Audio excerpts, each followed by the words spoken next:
किसी किसी को बलगम की समस्या बहुत ज्यादा होती है, खांसी के साथ बलगम गिरता है, ऐसा लगता है कि अंदर पूरा जमा हुआ है।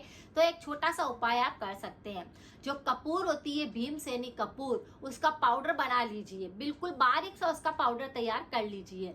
एक ग्लास के अंदर गर्म पानी करिए और उसे गुनगुना कर लीजिए। अब उसके अंदर चुटकी भर उस कपूर के पाउडर को ऐड कर दीजिए और फिर इस पानी को अगर आप पीते हैं, इससे आपका कफ बलगम पूरी तरह से ठीक होएगा। इससे आपका डाइजेशन बहुत अच्छे से ठीक होएगा। बहुत ज्यादा खांसी का संक्रमण था तो वह ठीक होने लग जाएगा।